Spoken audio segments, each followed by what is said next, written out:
Então, a gente começa aqui o tema da nossa aula. A gente vai falar sobre mitologia, a mitologia indiana, mitologia hindu, mais relacionada com a tradição védica e com o yoga.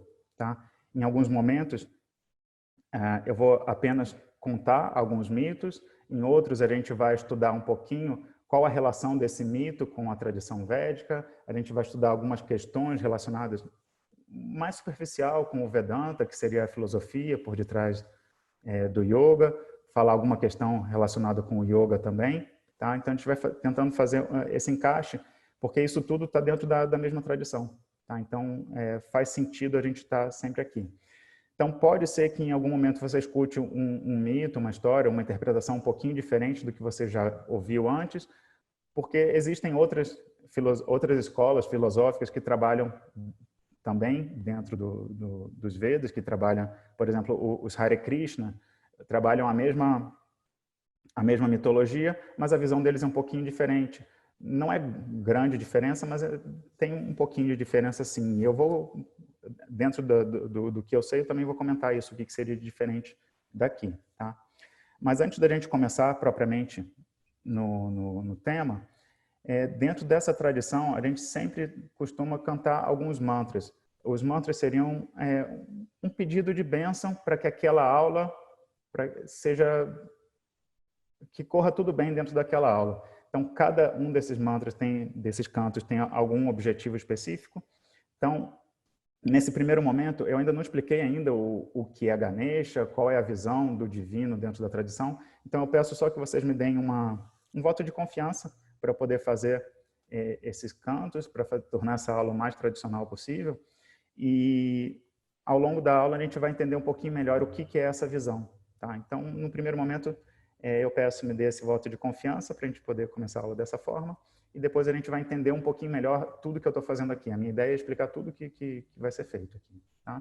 Então, esse primeiro canto é sempre um canto voltado para Ganesha. Ganesha seria a força do universo que é responsável por gerenciar os obstáculos na nossa vida.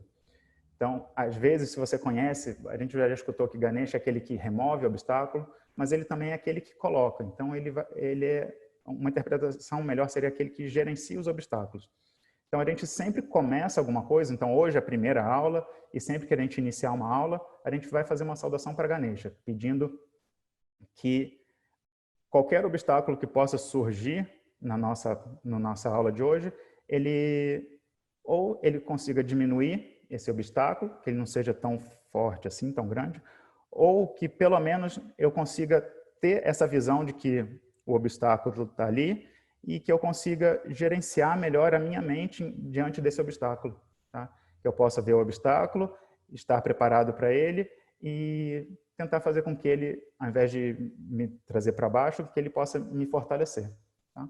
Então, eu canto esse canto. Se você conhece, pode cantar comigo junto. Se não, só escuta. Shuklam Bharadharam Vishnum Shashivarnam Chaturbhujam Prasannavadanam Dhyayet Sarva Vikno Pashantaye. O próximo mantra o próximo canto é relacionado com a tradição de guru-discípulos, porque dentro dessa tradição, ela é feita para você aprender de um professor. Então, é sempre um professor ensina para os seus alunos, alguns desses alunos vão se tornar professores, vão ter seus próximos alunos, e a tradição e o conhecimento vai passando assim, de um professor para o aluno, de professor para o aluno e professor para o aluno. Não é uma tradição que seria para você aprender livro, por exemplo, né? Nada contra você ler um livro, que vai aprofundar mais o seu conhecimento, te ajudar a entender um pouquinho melhor, mas o ensinamento da tradição é feito de professor para aluno. Tá? Então, a gente sauda aqui essa linhagem, desde lá o primeiro mestre, o primeiro professor, até o meu professor. Então, ali, eu saúdo a linhagem de mestres, que se inicia em Shiva. Quando a gente for ver um pouquinho mais sobre Shiva, a gente vai ver que ele é o primeiro professor. Tá? Então, ele foi o primeiro professor de Vedanta, o primeiro professor de Yoga, dentro dessa linha da mitologia hindu. Tá? Então, ele é o primeiro professor, então a linhagem se inicia nele, que passa por Shankaracharya. Shankaracharya é uma figura muito importante dentro da tradição védica. Sem ele, talvez a gente tivesse perdido muito do que a gente tem hoje, a gente não teria a força do Vedanta, do yoga que a gente tem hoje. Tá? Então, por isso, uma saudação a ele. E essa tradição se estende até o meu professor. É isso que está sendo cantado em cima. Tá? Então, o canto. Sadashiva Samarambham Shankaracharya Madhyamam Asmadacharya Paryantam Vande Guru Paramparam. E o último, esse é um mantra, esse é um canto bem tradicional, ele está presente nos Vedas, nas escrituras sagradas do hinduísmo, tá?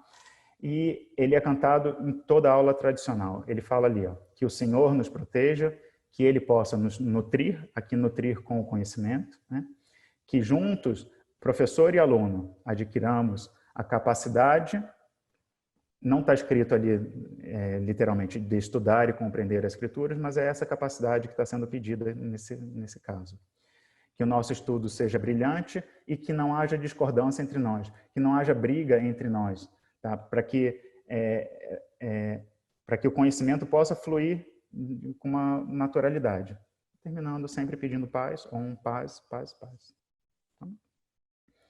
Om Sahana Vavatu Sahanao Bhunaktu Sahaviryam Karavavahai Tejasvinavadhitamastu Ma Vidvishavahai.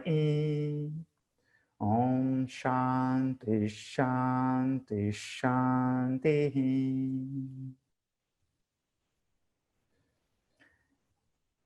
Essas explicações eu dei só nessa primeira aula, depois a gente só vai cantar o mantra, mas se surgir alguma dúvida, se vocês quiserem perguntar de novo, pergunta que a gente fala.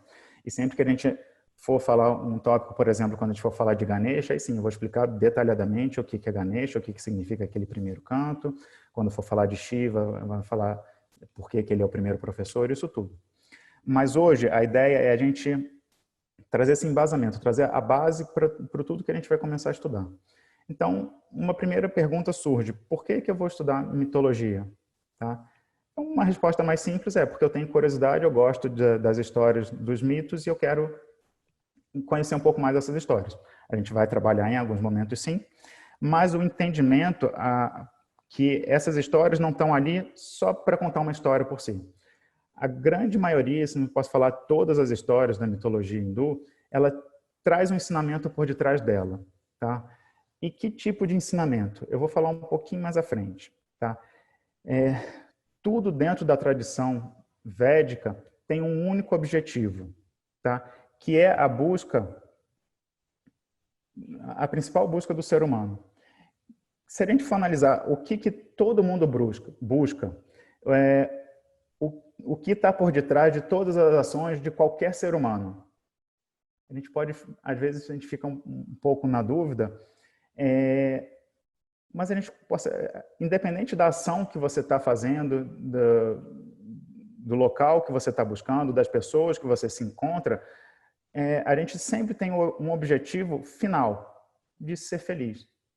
Alguém aqui não quer ser feliz?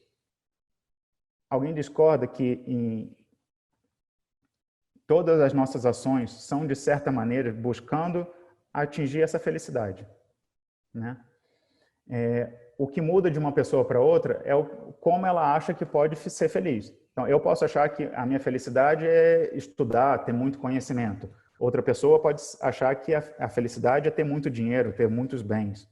Outra pessoa pode achar que é ter várias experiências no mundo, é viajar, é conhecer várias pessoas. Cada um tem uma ideia diferente daquilo que traz felicidade. Só que todo mundo, em última instância, está procurando felicidade. Tá? Às vezes a gente acha fala assim, mas e a pessoa... não queria entrar em exemplos ruins, mas até mesmo aquelas pessoas que fazem coisas ruins, elas fazem buscando uma função, uma ideia de que aquilo vai trazer felicidade para elas. Às vezes, independente se vai trazer felicidade para os outros. Eu estou me preocupando aqui comigo. Eu quero ser feliz, né? Mas se a gente for analisar, quando você quer ser feliz? Você quer ser feliz agora? Você quer ser feliz daqui a 10 minutos, daqui a um dia, daqui a 10 dias, daqui a um ano? Se a gente for pensar, sinceramente, quando que a gente quer ser feliz? A gente quer ser sempre feliz, não é? Então, eu busco uma felicidade que seja contínua, que seja eterna, que tenha começado lá atrás, que continue agora e que não acabe, correto? Isso é possível? Só vou deixar a pergunta, não vou responder, tá? Mas só a gente entendendo qual que é essa busca do ser humano. Eu quero ser feliz, mas eu quero ser sempre feliz. E uma outra questão, o quanto você quer ser feliz? Com qual intensidade? Você quer ser um pouquinho feliz ou você quer ser muito feliz? Se a gente for analisar, realmente, a gente quer ser plenamente feliz, a gente quer ser muito feliz, a gente busca uma felicidade plena e eterna, né? Sempre. Se a gente fizer uma breve análise aqui, eu posso conseguir um resultado eterno e pleno através de coisas que não são eternas e não são plenas? Então eu vou conseguir minha felicidade comprando um carro novo? Talvez uma felicidade momentânea. Ali eu comprei, tá com um cheirinho de carro novo, já estou feliz. Mas daqui a pouco ele deixa de ser novo, passou a novidade, talvez eu queira alguma outra, eu vou precisar de alguma outra coisa para conseguir atingir essa felicidade. Tá? Então, sempre a gente fica nessa busca. O que vai me dar essa felicidade agora momentânea? E talvez eu comprei o carro novo e ele me deu uma felicidade pequena. Eu estava esperando ter uma grande felicidade, porque eu estou com um brinquedinho novo, mas não foi isso tudo. E aí? Um grande erro do ser humano é colocar esse desejo de uma felicidade eterna e plena em coisas que não são eternas e nem plenas. Então, o carro, ele foi criado em um momento, ele vai existir durante um certo tempo, em algum momento ele vai se desfazer. Ele pode ser que ele dure bastante tempo, sim, mas em algum momento ele vai se desfazer, ele vai deixar de ser meu, eu vou vender, o povo vai ser roubado, vou perder de alguma forma, eu vou vender. Em algum momento ele vai deixar de ser meu. Então, ele não é eterno. Então, como que um objeto que não é eterno pode me dar essa felicidade eterna? Como que um objeto que é limitado, qual é a capacidade, o que o carro pode me fazer? Ele pode me dar um certo conforto, de me levar até um restaurante, me levar até o meu trabalho, para eu não precisar pegar uma condução. Ele me dá um certo conforto, mas ele não pode saciar a minha fome, por exemplo, né?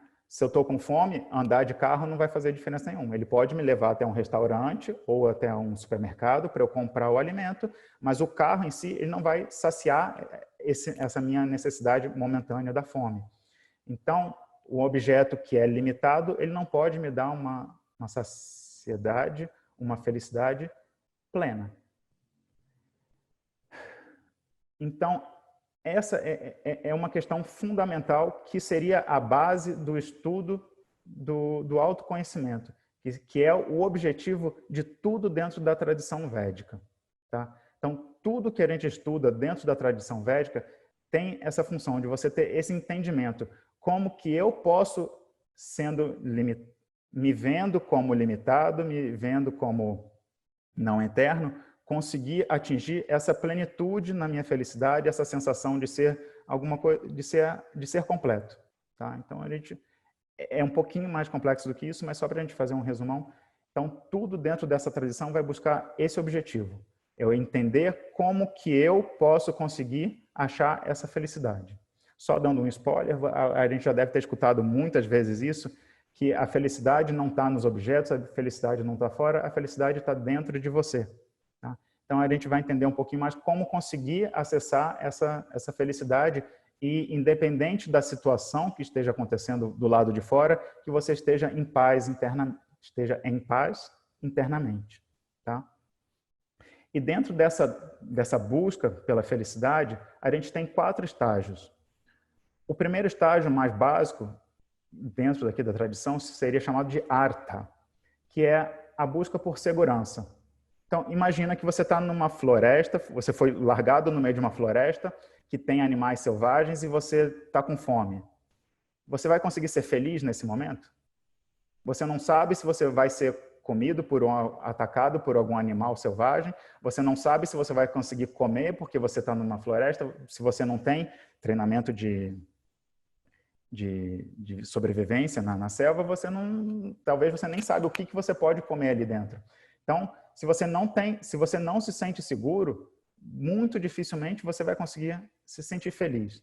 Então, a primeira busca mais básica de todo mundo é a busca por segurança. Aqui, no exemplo que eu dei, uma segurança física, tá? Eu quero me sentir fisicamente seguro, eu não quero ter a minha vida colocada em risco. Mas também a gente pode colocar uma segurança financeira também. Eu estou no meio, vivendo em sociedade, eu preciso ter um certo colchão, uma certa questão material para me deixar uma certa segurança, que eu vou conseguir fazer os cursos que eu quero fazer, que eu vou conseguir comprar o alimento para eu não passar fome, que eu vou conseguir ter segurança para não ter a minha integridade física abalada, tá? Então, a primeira busca seria por segurança. A partir do momento que você já se sente um tanto seguro, entende aqui que segurança plena a gente também nunca vai conseguir. Tá? É impossível. Achar que nada pode acontecer com você, que você vai chegar numa situação que eu tenho uma saúde de ferro perfeita. Não, eu posso me alimentar direito, posso fazer exercício, eu posso fazer tudo que é indicado para eu ter uma saúde mais forte possível, mas eu ainda estou sujeito a pegar um resfriado, a sofrer um acidente em casa, sei lá, tropeçar, machucar o pé, alguma coisa assim. Ainda estou sujeito a esse tipo de questão. Eu tenho milhões no banco, eu tenho muito dinheiro investido, mas nada impede de vir um presidente louco, que nem a gente teve exemplo do Collor, por exemplo, pegar tudo bem que ele não roubou o dinheiro, mas ele pegou aquele dinheiro, congelou tudo e você tinha aquela segurança financeira e daqui a pouco você perdeu aquilo tudo, você não tem mais acesso àquilo tudo. Nada impede de acontecer isso. Então, segurança plena é impossível a gente ter. Mas, em determinado momento, você já batalhou, você já conseguiu uma certa segurança. Quando você consegue atingir essa certa segurança, quando você já se sente suficientemente seguro, a busca que vem na sequência é por kama, que seria o prazer. Eu quero me sentir bem, né? Aí aqui é o que vem a diferença das várias pessoas, né? O que eu vou fazer para sentir prazer? Tem pessoas que têm prazer em ter objetos, em conseguir acumular vários objetos. Tem pessoas que têm o prazer em alimentação, tem a prazer carnal através do sexo. Tem pessoas que têm o prazer em estar junto de outras pessoas, em ter experiências diferentes, em viajar, em praticar esportes radicais para trazer aquela adrenalina. Então, cada um busca esse prazer de formas diferentes. Mas sempre a gente busca o prazer. A gente sente que é através desse prazer que a gente vai atingir a felicidade. Tá? Então, não é um número exato, mas é só para a gente ter uma ideia, é dito que 90% da população mundial está aqui ainda, nessas duas buscas, por segurança e por prazer. E vira e mexe fica pulando de uma para outra. Eu busco prazer, eu busco segurança. Busco prazer, busco segurança. E muitos ficam muito lá nessa questão do prazer, buscando experiências novas. Esses outros 10% chegam num certo ponto que falam assim, tudo bem, eu já tenho uma certa segurança, eu já tive bastante experiências no mundo, mas eu ainda não sou feliz. Eu ainda não tenho aquela felicidade. E eu já percebi que não são essas experiências de prazer que vão me trazer essa felicidade. Então, o que será que eu preciso para trazer essa felicidade? A busca para trazer essa felicidade plena. Aí a busca que vem em seguida é a busca pelo Dharma, é o agir corretamente. Às vezes, vamos voltar aqui um pouquinho, ainda estou em Kama e Artha. Eu estou nessas duas buscas, eu busco pela segurança e pelo prazer, mas pela a minha segurança, pelo meu prazer, posso dizer da minha família, das pessoas que estão próximas, mas não necessariamente eu estou me importando com o prazer e com a segurança dos outros. Então, para eu me sentir seguro, eu acho que eu tenho que ter muito dinheiro e eu roubo o dinheiro da merenda escolar para eu poder ter muito dinheiro, para minha família ter um dinheiro, tudo bem, é uma busca que eu estou tentando ter para eu me sentir feliz, para eu ter essa segurança. Então, nesse momento que entra o Dharma, entra o agir corretamente. Nesse primeiro momento, a gente vai traduzir o Dharma como agir corretamente, mas mais lá para frente, quando a gente for ver Vishnu, a gente vai falar especificamente o que é esse conceito do Dharma. Mas, no primeiro momento, essa tradução de agir corretamente já é o suficiente para a gente aqui. Tá? Então, nesse terceiro estágio da busca, você quer atingir o prazer, você quer atingir a sua segurança, mas que isso seja de uma forma correta. Que você tenha o seu prazer, que você tenha a sua segurança, sem atrapalhar a vida dos outros, sem com isso levar sofrimento para as outras pessoas. Tá? Então, 10% das pessoas do mundo já estão, né, nesse momento, já estão buscando essas buscas, procurando essas buscas iniciais, mas através do agir corretamente, que eu não tenha que agredir, que eu não tenha que passar por cima de ninguém para que eu possa ter o meu prazer e a minha segurança. Tá? Quando a gente fala aqui, nada contra você ter objetos, você ter buscas materiais, tá? A tradição védica não é contra disso, pelo contrário, ela até indica muito, e a gente vai entender melhor quando a gente for ver Mahalakshmi, que vendo que essa visão do material, ela é uma bênção que você recebe. Então, a gente não estou falando nada aqui contra você ter buscas materiais, mas que a gente tem essa busca de forma correta, que eu não passe por cima de ninguém para ter aquilo que é meu de direito. Tá? E mesmo quando você atinge esse ponto, eu já tenho o meu prazer, eu já tenho a minha segurança, e eu já faço isso de forma correta, ainda falta alguma coisa. Eu vejo que ainda falta alguma coisa para eu ser feliz. Então, é dito que desses 10% que já estão na busca do Dharma, 10% dessas pessoas, então seria mais ou menos 1% da população mundial, está na procura por moksha. Moksha a gente traduz como libertação. Seria uma libertação do sofrimento. Uma ideia que bem simples, é bem complexo, não dá para a gente falar isso assim resumido, mas uma ideia bem simples. Eu gosto de uma frase budista que fala: a dor esqueci. Como que é? A dor é inevitável, o sofrimento é opcional. Entenda, a dor é inevitável, o sofrimento é opcional. Você se deparar com questões no mundo que vão te trazer dor, não tem como não existir. Você não tem como impedir isso. Mas você tem como modificar como você vê aquela dor. Você não permitir que aquela dor te traga sofrimento. Então, a dor está ali, mas eu não permito que ela se torne um sofrimento. Eu estou falando que a gente aqui vai ser feliz, acontecer uma tragédia na minha vida, eu vou ficar feliz, sorrindo? Não, não é isso.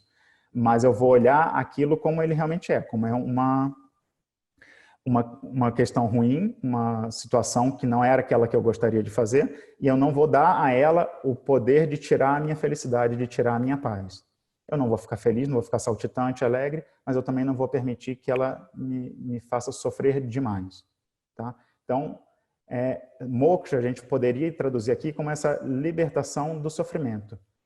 Então, não tendo esse sofrimento, eu já posso dizer que eu consegui achar essa minha paz, essa minha serenidade em qualquer situação que o mundo venha me apresentar. Tá? Então, se a gente tiver que resumir, seria um pouquinho isso. A gente tem essas buscas e no final a gente busca quando a gente fala a busca do autoconhecimento, é a busca de entender isso, que eu já sou completo em mim mesmo. Eu já tenho essa felicidade que eu busco dentro de mim. O que eu preciso é mudar um pouco a forma que eu vejo a situação do mundo, a forma como eu me vejo, para que eu possa acessar essa felicidade, essa paz constantemente. Aí, assim, eu vou conseguir atingir a felicidade eterna e plena. Bonito falar, às vezes até fácil entender, mas é muito difícil colocar em prática. Por isso que tudo que a gente tem na tradição védica visa levar a gente até esse autoconhecimento. a gente atingir essa libertação do sofrimento. Os Vedas, eles são divididos em duas partes, tá? Os Vedas são as escrituras sagradas do hinduísmo. A primeira parte é chamada de Karma Kanda. Karma são ações e Kanda seria a parte, tá? Então, a parte que está relacionada com as ações. Então, no Karma Kanda, a gente vai ter várias questões. Tem alguns textos, algumas histórias mitológicas, tem uma parte relacionada com arquitetura, como que eu devo fazer a distribuição dos móveis na minha casa, como que eu devo construir a minha casa, onde deve ficar o quarto, onde deve ficar a cozinha, onde deve ficar um altar, se eu for ter um altar na minha casa, dentro de uma cidade, onde deveria ficar o templo, onde deveria ficar a área residencial. Então, isso tudo é falado também ali nos Vedas, na parte inicial dos Vedas. Ele também fala os rituais, se eu preciso que chova, tem uma parte ali, qual seria o ritual, quais seriam as ações que você tem que fazer para chover. Eu quero ter um filho homem, qual é o ritual que eu tenho que fazer para ter um filho homem? Ou não, eu quero só ter um filho, tem um outro ritual para você fazer. Nessa parte também vem um pouco de estudo de astronomia, o estudo dos astros, o movimento dos astros, e dentro dessa parte que fala dos astros, vem a matemática. Então, dentro dos Vedas, tem uma parte de matemática muito sofisticada para a época em que ele surgiu. Tá? Então, hoje em dia, a gente já tem uma matemática mais avançada, mas dentro desse contexto, de quando surgiram os Vedas, de onde vieram os Vedas, é uma matemática muito precisa, muito avançada para a época. E várias outras coisas. A medicina, a Ayurveda, tem as suas bases vindas nos Vedas. Ela não está lá nos Vedas, mas ela tem as bases nos Vedas. Tá? E tudo dentro dessa parte inicial, que seria a parte das ações, do Karma Kanda, tem a intenção de preparar o seu corpo, preparar a sua mente, para que quando você se expuser ao conhecimento que te conduz até o autoconhecimento, que você esteja preparado. Então, a parte final dos Vedas é a parte que traz justamente os estudos filosóficos, não exatamente filosóficos, mas para caber aqui, a gente pode usar esse termo. Então, a parte final dos Vedas é que traz o estudo filosófico sobre o autoconhecimento, sobre como você pode atingir esse conhecimento de que você já é pleno do jeito que você já é. Você não precisa mudar nada na sua vida, você não precisa ter mais coisas, você não precisa ter menos coisas, você não precisa saber mais, você precisa saber mais. Mas você já é pleno do jeito que você é. Você já tem acesso a essa felicidade plena e eterna do jeito que você é. O que falta é uma mudança cognitiva. Você precisa ter o estudo, você precisa entender o que fazer para atingir essa felicidade plena. E esse estudo, ele é chamado de Vedanta. Então, Veda seria o nome desses livros, né, desse corpo de conhecimento, e Anta seria o final. Então, seriam os textos que estão no final dos Vedas. Tá? Então, seria esse estudo de Vedanta, seria o estudo que busca que você atinja esse autoconhecimento. Tá? Então, em última instância, a gente pode dizer que tudo dentro dos Vedas tem esse objetivo, conduzir você até o autoconhecimento, que você tenha essa felicidade plena e eterna. Não é diferente com os mitos. Tá? A mitologia dentro dos Vedas tem esse mesmo papel, de facilitar um pouco desse entendimento. O entendimento, o estudo do Vedanta é um estudo filosófico, então muitas vezes ele é de difícil entendimento. Tá? Aparecem muitas questões que a gente tem que escutar, a gente tem que processar um pouquinho, exige um certo tempo para a gente digerir internamente e depois de um outro ponto conseguir colocar em prática. Às vezes a gente até consegue entender intelectualmente o que está sendo falado, mas a gente não consegue colocar em prática. Então exige um pouco mais de tempo para a gente conseguir colocar em prática. Tá? Os mitos vêm nesse sentido para ajudar nessa digestão do ensinamento, para trazer, às vezes, até um pouco do ensinamento, sim, tá? e principalmente para a gente conseguir colocar no nosso dia a dia. Tá? Então, as histórias trazem muitos exemplos de como o Rama, por exemplo, conseguia colocar o Dharma em ação a ferro e fogo, independente se era mais agradável para ele ou não. Ele faz várias atitudes porque era o correto, não porque era o melhor para ele. Tá? E isso a gente vê nos exemplos trazidos no Ramayana, que é um dos textos muito utilizados aqui no estudo de mitologia. Tá? E vários outros textos. No Mahabharata, a gente tem os exemplos de Yudhishthira também, que ele é aquele que segue o Dharma a ferro e a fogo. Ele é humano, então ele tem alguns erros, ele comete alguns erros. Então, ali está mostrando para a gente que Rama ele é correto assim, ao extremo. Então, é até difícil da gente querer se basear nele e seguir. Fala, poxa, mas eu não vou conseguir ser igual a Rama. E o Yudhishthira é um outro que, não, a gente vê, ele tem alguns erros ali, algumas falhas na conduta dele, mas são falhas muito pequenas.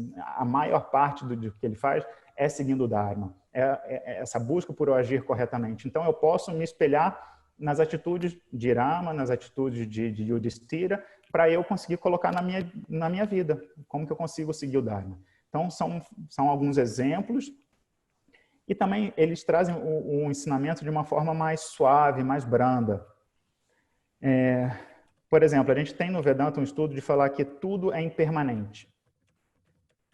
Tudo é impermanente, tudo tem um início, tudo dura um certo tempo e tudo vai acabar, vai sumir. Se a gente for ensinar isso para uma criança, por exemplo, ou para uma pessoa mais simples, que não tem muito estudo, se eu falo isso, tudo tem um início, tem um ciclo de permanência e depois vai se destruir. Pega uma pessoa de mais idade, do interior, que nunca teve muito estudo, você fala isso, ela fala, não, aquela montanha ali, por exemplo, ela sempre esteve ali. Eu tenho histórias do meu avô, do meu bisavô, do meu tataravô, brincando naquela montanha quando era criança, então ela sempre esteve ali. Durante todo o meu período de vida, ela esteve ali também. E eu tenho certeza que daqui a pouco ela não vai se desfazer. Então, fica difícil você passar esse entendimento. Então, o que a mitologia traz? Ela fala que existem três grandes forças no universo. Uma força que é a criadora, e a gente chama de Brahma. Uma força que sustenta toda aquela criação durante um certo tempo, a gente dá o nome de Vishnu. E uma outra força que vai trabalhar na questão de destruição ou de transformação das coisas. Mas no caso aqui, por exemplo, da destruição. E essa força a gente chama de Shiva. Então, fica mais fácil para essa pessoa entender. Fala, não, existe uma força que cria, uma força que mantém e uma força que destrói. Então, o entendimento de que tudo no universo é cíclico fica mais fácil através desses exemplos das divindades, por exemplo, dessas forças que atuam no universo. A mesma questão se eu quiser ensinar esse conhecimento para uma criança. Não adianta eu querer falar detalhes técnicos, filosóficos para uma criança que ela não vai entender. Então, eu conto uma história que traga esses exemplos no seu contexto e ela já vai se familiarizando. Algumas histórias mostram que não é porque uma pessoa é tida como correta, como íntegra, que ela vai ser 100% íntegra. Então, Indra, que é ele é o grande rei dos devas, a gente pode traduzir como se fossem os deuses nesse momento, mas o grande rei dos devas, que seria, em teoria, aquele que é o altamente correto, em algumas histórias, lá na história de Narasimha, que a gente vai ver mais para frente, ele comete alguns deslizes. Ele tenta sequestrar uma mulher grávida, uma Rakshasi, que está grávida, porque eles estavam no meio de uma guerra, então ele queria ter uma vantagem. Então, mesmo aquele que é tido como o mais correto, o rei dos devas, ele tem atitudes erradas. E também a gente tem exemplos de alguns rakshasas, de alguns asuras, que em teoria seriam, a gente pode traduzir também, não seria mais adequado, mas como os demônios, as criaturas demoníacas, que têm atitudes muito corretas, como Bali, a gente vai ver na história de Vamana, a encarnação de Vishnu, que é o anão. Bali, ele era um asura, mas ele tem atitudes altamente dharmicas, ele age muito corretamente segundo o Dharma. Então, ele recebe bênçãos por isso também, mas isso a gente vai ver num próximo momento. Então, a gente vê esse exemplo de que nem tudo é 100% bom e nem tudo é 100% ruim. Então, através dessas histórias, a gente pode trazer isso para o entendimento. Tá? Mas os mitos, eles não são necessários para o estudo do autoconhecimento, mas eles facilitam muito o processo. Tá? Então, como eu disse, dando esses exemplos, mostrando de forma mais suave, eu consigo entender um pouquinho melhor aquilo que está sendo trazido nos estudos do Vedanta, por exemplo. Tá? E mesmo que eu nunca tenha estudado Vedanta, se eu tenho um contato muito grande com toda essa tradição, quando eu vier estudar alguma coisa, eu falo assim, isso faz sentido, a busca pelo Dharma faz sentido, porque eu conheço a história de Rama, e eu entendo por que foi importante Rama ter feito tudo o que ele fez. Só um exemplo. Né? Então, quando eu me deparo com esse estudo, eu consigo ter exemplos através dessa cultura, dessa mitologia, por exemplo. Tá? E quando a gente vai falar um pouquinho aqui, a gente vai falar sobre a mitologia, então a gente vai falar sobre vários deuses, várias divindades diferentes dentro do panteão hindu, tá? Ou no panteão hindu, panteão védico, quer dizer mais ou menos a mesma coisa, não é exatamente a mesma coisa, mas é mais ou menos a mesma coisa. Muito importante a gente entender o seguinte: para a tradição védica, não existem vários deuses. Você fala, poxa, Leandro, então você já está entrando em contradição aí. Você não falou que tinha Ganesha, Shiva, Brahma, Vishnu, Saraswati? São vários nomes? Sim. A primeira vez que eu escutei isso, eu tomei um baque e eu falei, nossa, não entendi. A tradição védica, ela não é politeísta, ela é monoteísta. Então, para a tradição védica, não existem vários deuses. Para a tradição védica, só existe Deus. Tudo é uma manifestação divina. Então, eu sou uma manifestação divina, cada um de vocês é uma manifestação divina, o computador que eu estou usando aqui para fazer essa aula é uma manifestação divina, a internet é uma manifestação divina, todos os conceitos que estão por detrás do que eu estou falando são manifestações divinas. Tudo é uma manifestação divina. A nossa mente ela é limitada, ela não consegue entender a totalidade, esse todo. Então, para facilitar o entendimento do todo, a tradição compartimentalizou em várias partes pequenininhas. Então, quando eu quero falar nessa totalidade, eu não gosto muito de usar o termo Deus, porque o Deus já traz um peso dentro da nossa sociedade aqui. Então, eu vou muitas vezes usar o termo Deus, sim, mas eu vou usar a totalidade, aquilo que é divino, dá para a gente trazer um pouco essa diferenciação. Tá? Então, eu imaginar algo que é divino, que é eterno, para minha mente é muito difícil, a minha mente é limitada, eu não consigo entender aquilo que é eterno. Então, a tradição compartimentalizou esse eterno em várias partezinhas. Então, quando eu quero falar que existe uma força no universo que cria, que desenvolve as coisas. Eu dou um nome para essa coisa de Brahma, por exemplo. Eu chamo de Brahma essa força que cria o objeto, que cria tudo no seu universo e lido com ela ali. Agora, quando eu quero falar uma força que sustenta tudo, que vai manter tudo em ordem, eu chamo de Vishnu, por exemplo. A força que gerencia os obstáculos que vão surgir na vida das pessoas, eu chamo de Ganapati, Ganesha. Eu quero uma visão de tudo aquilo que é o conhecimento, eu chamo de Saraswati. Então, todas as capacidades, os objetos, todos os poderes, eles foram compartimentalizados em divindades diferentes, em divindades menores.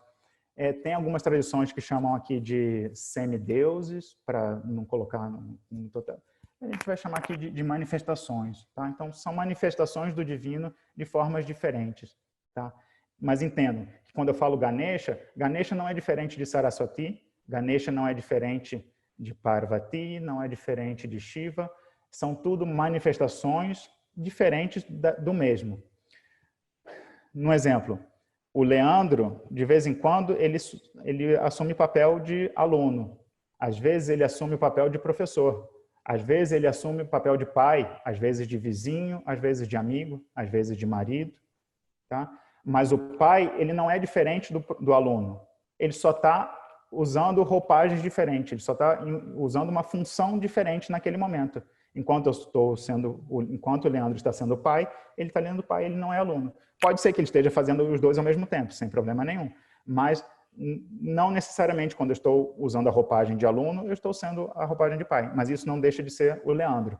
Tá? Então, a gente entende que todos esses exemplos que eu vou dar têm limitações, tá? Mas tenta entender como um todo e a gente vai dando outros exemplos, tentando cobrir essas limitações para a gente poder ter um entendimento maior. Mas esse todo, quando ele se manifesta, quando ele pega a roupagem da criação, ele se chama Brahma. Quando ele está na roupagem do conhecimento, é Saraswati e assim por diante. Tá? Então, essas várias divindades, se a gente for trazer um pouquinho para a nossa cultura aqui, não é exatamente assim, mas é como se fossem os santos católicos. Tá? Você quer casar, então você pode rezar pedindo para Deus, você pode pedir, mas você pode pedir para o santo casamenteiro, que esqueci quem é o santo casamenteiro, mas tudo bem. Você pode pedir para ele. Você tem o santo expedito, que acha que são para causas impossíveis. Você quer uma causa impossível, você pede para ele. Dentro da tradição védica, você pede para Hanuman. Tá? Você vai começar um empreendimento novo, você pede para Ganesha para que esse empreendimento dê certo. Você está fazendo um estudo dentro da tradição védica, você faz um pedido para Saraswati, para que ela ilumine, para que essa força que traz o conhecimento esteja presente na sua mente. Entendeu? Mas entende que não são coisas separadas, distintas. A ideia é que é tudo o mesmo, mas com uma roupagem um pouquinho diferente. Tá? Assim como o Leandro pode ser aluno, pode ser professor, pode ser pai, pode ser marido, ele também pode ser só o Leandro. Tá? Então, o todo pode assumir várias roupagens diferentes. Essa frase aqui eu vou trazer de várias formas diferentes ao longo das nossas aulas. Tá? E se a gente tem essa visão, a gente pode achar que foi uma coisa que eu gostei muito dentro da tradição védica, a gente pode brincar aqui falando que é a tradição mais democrática possível. Porque se para mim, eu gosto de uma visão de Deus como sendo um senhor velho, barbudo, mais sério, eu tenho a representação de Brahma, ele é um Brahman, ele é um sacerdote, que tem essas características. Tudo bem que ele tem 4 braços, ele tem 4 cabeças, uma coisa um pouquinho diferente. A gente vai entender o porquê desses 4 braços, dessas 4 cabeças. Mas ali eu posso me identificar com essa visão. Mas não, sei lá, eu tenho alguma questão, algum trauma com meu avô, com meu pai, alguma coisa, e eu não consigo ver o divino naquilo, nessa figura. Então eu posso pegar uma figura de uma jovem, Shiva. Shiva é atlético, ele é praticante de yoga, ele faz a meditação. Não necessariamente ele aparece todo arrumado, então às vezes ele está com o cabelo bem bagunçado, ele só tem um coque ali, envolto por essas cobras, que a gente também vai entender a simbologia por trás das serpentes, em volta de Shiva. Então eu posso ver a totalidade, ver o divino em uma forma masculina, mais jovem, nada contra. Mas não, eu não acho, eu não consigo lidar bem com o masculino sendo uma divindade. Então, eu tenho um grande panteão de divindades femininas. Aqui, exemplificando, Mahalakshmi, ela é a personificação de tudo que traz prosperidade. O lado material também, mas também a prosperidade na sua mente, o conhecimento, a possibilidade de você ter acesso a esse conhecimento. Tá? Então, se você está aqui hoje escutando um pouquinho do conhecimento védico, quer dizer que Mahalakshmi sorriu para você e te deu um punho. Pode ser que eu esteja falando alguma besteira. Mentira, não estou falando. Pelo menos eu estou tentando não falar nada de besteira. Mas, se você tem acesso a esse conhecimento, quer dizer que Mahalakshmi sorriu para você. Então, ela trouxe uma bênção para você poder ter esse acesso. Não, eu não acho que uma forma humana pode ter essa força de representar o divino. Então, vem a figura de Ganesha e quebra todos os paradigmas. É uma criança gordinha com cabeça de elefante. Então, você corta tudo que é paradigma aqui. Não é uma pessoa, não é um animal, é alguma coisa diferente. Então, eu consigo, talvez, lidar com o divino através dessa forma diferente. Talvez, por isso, o Ganesha seja a figura mais famosa no Ocidente. Tá?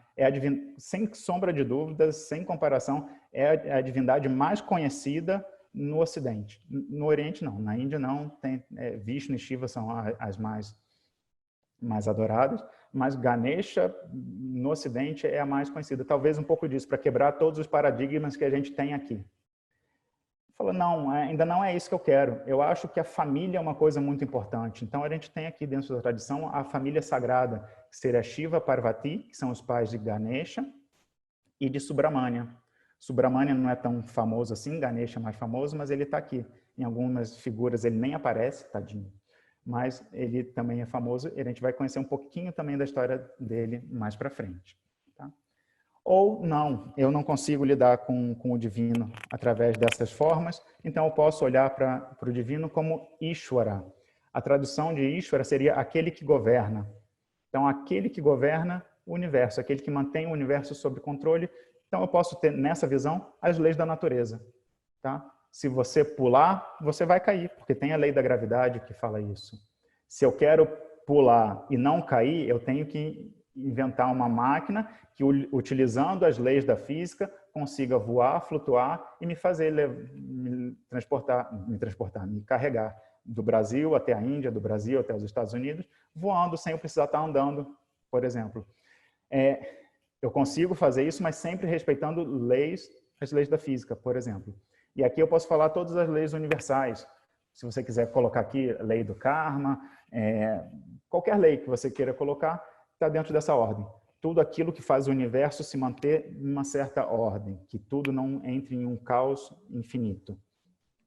Essa é uma visão você pode traduzir como Ishvara. Tá? A primeira vez que eu me deparei com esse conhecimento, eu falava para todo mundo, eu sou ateu, eu não acredito em Deus. Por que tem que existir um Deus? O universo simplesmente é. Você nasce e morre, acabou. Não tem que ter, não tem que existir Deus.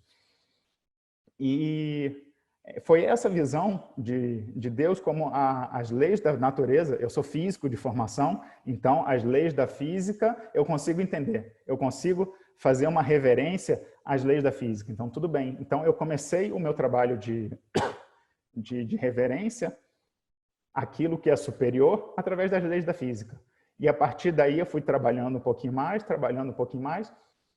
e tendo um entendimento um pouco mais profundo dessa totalidade. Então, não importa como você vai começar, como você consegue se ligar melhor, se é através das leis da física, se é através de uma família, se é através de uma forma completamente que quebra todos os paradigmas que a gente tem, se é de uma forma feminina, uma forma masculina mais jovem, uma forma masculina mais idosa, com mais idade, com mais sabedoria. Não importa qual a forma que você escolha, todas elas podem te conduzir a esse entendimento. Então, aqui um exemplo que retrata bem isso. Uma figura que representa todas as divindades, todas não, mas muitas das divindades, as divindades estando no peito, estando nos braços, aqui representando como as capacidades de agir. Tá? Então, cada divindade está em um braço diferente, segurando uma arma ou uma ferramenta diferente, dizendo que ela tem uma certa capacidade. Algumas divindades são azuis, a gente vai entender por que elas são azuis. Então, aqui você tem Ganesha, que é um elefante, Narasimha, que tem a cabeça de leão, um Brahmane. Aqui seria talvez a representação de Ravana, um Rakshasa que tem 10 cabeças e normalmente ele cospe fogo, ou então pode ser Agni também, que Agni ele tem 2 cabeças, ele já tem 4 cabeças, então não seria Agni, mas ele tem 2 cabeças e 7 línguas de fogo. Aqui do outro lado a gente tem Hanuman, que seria um deus em forma de macaco, uma divindade em forma de macaco, e assim vai. Então uma imagem que mostra toda a pluralidade desse entendimento da cultura védica, da parte mitológica aqui. Tá? Para finalizar, já deu aqui 1 hora de aula, para a gente finalizar, eu só vou falar de onde vêm essas histórias da mitologia, de onde a gente consegue essas histórias. Então, eu vou falar isso de novo na próxima aula, recapitulando e detalhando um pouquinho mais, tá? Mas um primeiro momento, uma primeira fonte para a gente obter esse conhecimento seria diretamente dos Vedas. Como eu falei, os Vedas eles têm vários textos falando sobre rituais, falando sobre astrologia, astronomia, sobre matemática, mas ele também tem alguns textos mitológicos, alguns contos, algumas histórias mitológicas que estão ali para trazer o autoconhecimento, que estão para trazer um pouco desse conhecimento de forma mais suave, de forma como um exemplo prático, por exemplo. Então, os Vedas eles são divididos em 4 grandes livros: o Rig Veda, o Sama Veda, o Yajur Veda e o Atharva Veda. Cada um deles com uma característica específica. Depois a gente vai entender um pouquinho melhor dessa divisão dos 4 Vedas, mas por enquanto só importa ali, que são os 4 Vedas. E que nesses 4 compilados de textos, você tem, em todos eles, você tem textos que falam sobre mitologia. Tá? Uma segunda fonte para essas histórias são os itihasas, que são traduzidos como os grandes épicos da tradição indiana. São 2 principais, que é o Ramayana. O Ramayana conta a história de Rama. Rama é uma encarnação, é um avatar de Vishnu, tá? É uma encarnação divina. É dito que ele veio na Terra para estabelecer a ordem. Todo avatar de Vishnu tem essa função. Ele vem para a Terra para estabelecer a ordem, para reestabelecer a ordem no universo. Então, o Ramayana é um conto muito grande, por isso que ele é um épico, porque ele tem muitos detalhes, muitas histórias por detrás dele, que conta a trajetória de Rama na vida. Começa antes de Rama nascer, um pouquinho a história do pai dele, da Charata, até como ele supera todos os obstáculos que surgem na vida dele. O segundo épico é o Mahabharata. O Mahabharata é o maior conto da humanidade. Não existe nenhuma história maior do que o Mahabharata. Ele é muito grande. Se eu não me engano, são 18 livros, dividido em vários capítulos. Eu fui procurar, eu achei, alguns deles têm 600 páginas, outros têm 200, mas alguns têm 600, 700, cada um com isso. E tem muito conhecimento ali dentro, tá? Ele conta a história, se a gente for fazer um resumão, de uma família, seria a briga, a guerra, a briga entre 2 grupos de primos. Um grupo de primos teria direito ao trono, ao reinado, e o outro grupo de primos que seriam os Kauravas, querendo esse reino para eles. Então tem uma briga toda ali por trás, que a gente vai ver um pouquinho, a gente vai falar um pouquinho sobre o Mahabharata, sim, com certeza. E dentro da história do Mahabharata tem uma figura muito importante que é Krishna. O Ramayana conta a história de Rama, o Mahabharata ele não conta a história de Krishna. Mas Krishna, que seria um outro avatar de Vishnu, que a gente conhece, que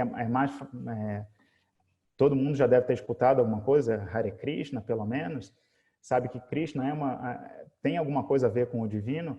Então, o Krishna ele é um personagem muito importante dentro da história do Mahabharata. Não é a história dele, mas ele está ali presente. A história dele, principalmente a história da infância, a gente encontra em outros livros, que é o Bhagavatam, tá? Que é uma das Puranas, tá? Que seria o terceiro grupo de textos onde a gente tem as histórias mitológicas. As histórias que eu vou contar aqui, os mitos que eu vou contar aqui, eles estão presentes em todos esses, nos Vedas, nos Itihasas, mas principalmente nas Puranas. As Puranas são 18 principais e 18 secundárias. E é dito que ainda tem mais ainda por aí.